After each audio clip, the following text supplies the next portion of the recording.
ഒരു റിപ്പോർട്ടിലേക്കാണ്. അശ്ലീല ചിത്രത്തിൽ അഭിനയിച്ച് പണം സമ്പാദിച്ചെന്ന പരാതിക്ക് പിന്നിലെ ഗൂഢാലോചന അന്വേഷിക്കണമെന്നാവശ്യപ്പെട്ട് മുഖ്യമന്ത്രിക്കും DGPക്കും നടി ശ്വേത മേനോൻ പരാതി നൽകും. ശ്വേതയ്ക്കെതിരെ പരാതി നൽകിയ മാർട്ടിൻ മേനാച്ചേരിക്കെതിരെ ഇതിനോടകം പോലീസ് അന്വേഷണം ആരംഭിച്ചിട്ടുണ്ട്.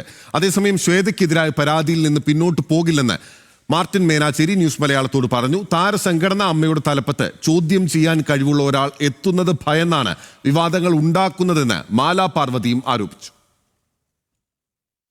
തനിക്കെതിരായ പരാതിയും കേസും ഗൂഢാലോചനയുടെ ഭാഗമാണെന്ന വിലയിരുത്തലിലാണ് നടി ശ്വേത മേനോൻ.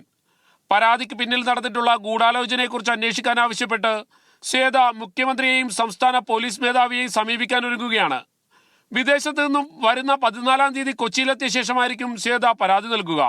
അതേസമയം ശ്വേതയ്ക്കെതിരായ പരാതിയിൽ നിന്നും പിന്നോട്ട് പോകില്ലെന്ന് പരാതിക്കാരനായ മാർട്ടിൻ മേനാച്ചേരി പറഞ്ഞു.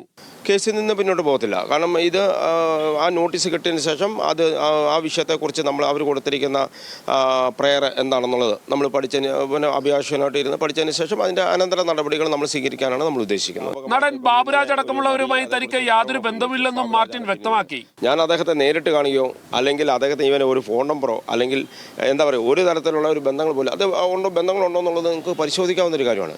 താരസംഘടനയായ അമ്മയുടെ തലപ്പത്ത് ചോദ്യം ചെയ്യാൻ കഴിവുള്ള ഒരാളെത്തുന്നത് ഭയന്നാണ് വിവാദങ്ങൾ ഉണ്ടാകുന്നതെന്ന് മാലാ പാർവതി പറഞ്ഞു.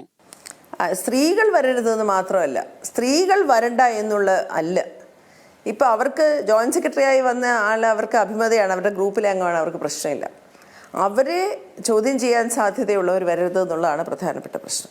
മോഹൻലാലിനെ സങ്കടപ്പെടുത്തിയവർ വേണ്ടെന്ന നിലപാട് സ്വീകരിക്കാൻ ഒരു വിഭാഗം ശ്രമിക്കുന്നുവെന്നും ന്യൂസ് മലയാളം ലീഡേഴ്സ് മോർണിംഗിൽ മാലാ പാർവതി വ്യക്തമാക്കി. ഇതിനു മുമ്പ് 10-14 വർഷം നിന്നിട്ടുള്ള സ്ത്രീകൾക്ക് വേണ്ടി ഒന്നും ചെയ്യാത്തവരെ നമുക്ക് ഒഴിവാക്കണം, ഇങ്ങനെയുള്ള സ്റ്റേറ്റ്മെൻറ്റ്സ്. അതുപോലെ ശ്രീ മോഹൻലാലിനെ സങ്കടപ്പെടുത്തിയ ചില ആൾക്കാർ നേരത്തെ ഇതിൽ സ്ത്രീകളായിട്ട് വന്നിരിപ്പുണ്ട്, അവരെ നമുക്ക് വേണ്ട. ഇത് അതിനകത്ത് അഡ്ഹോക് കമ്മിറ്റിയിൽ നിന്നുകൊണ്ട് ഒരുപാട് പണം പറ്റി ഒരുപാട് സുഖം അനുഭവിച്ച് ആ അധികാരം വിട്ടുകൊടുക്കാനാവാത്ത കുറച്ച് പേരുടെ പ്ലേ ആണ് അമ്മയുടെ ഇലക്ഷനുമായിട്ട് ബന്ധപ്പെട്ട്.